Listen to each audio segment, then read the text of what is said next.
زما پیغمبر چې وفادار پیغمبر دی،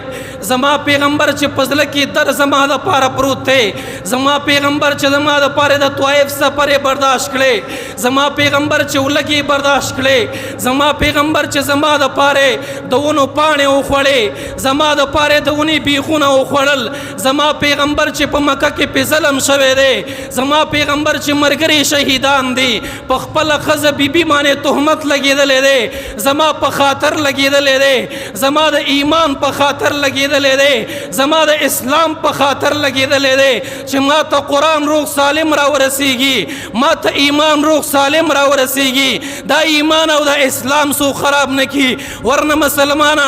یادو ساته نن د مکه پیغمبر پس یهودیان ملنډې کوي، نن د مکه پیغمبر پس عیسیان ملنډې کوي، نن د مکه پیغمبر پس هندوان ملنډې کوي، نن د اقا پیغمبر پس لیبرل خلق ملنډې کوي، ستا د پیغمبر پسې خنداګانې کوي، د خپل پیغمبر د دفاع خبره نشي کولی، د خپل پیغمبر د سنت خبره نشي کولی، د خپل پیغمبر د سیرت خبره نشي کولی، د هغې د صحابو خبره نشي کولی، د هغې د قانون خبره نشي کولی، د هغې د آیین خبره نشي کولی، د هغې د وفا خبره نشي کولی، د هغې د عشق خبره نشي کولی، د هغې د موس خبره نشي کولی، د هغې د اودس خبره نشي کولی، د هغې د جهاد خبره نشي کولی، د هغې د تبلیغ خبره نشي کولی، د هغې د جرګې خبره نشي کولی، د هغې د مرکې خبره نشي کولی، د هغې د غزواتو خبره نشي کولی، د هغې د سرایاو خبره نشي کولی. د خپل پیغمبر دفاع چې کې دنیا بدنامه لګي دهشتګرد دی،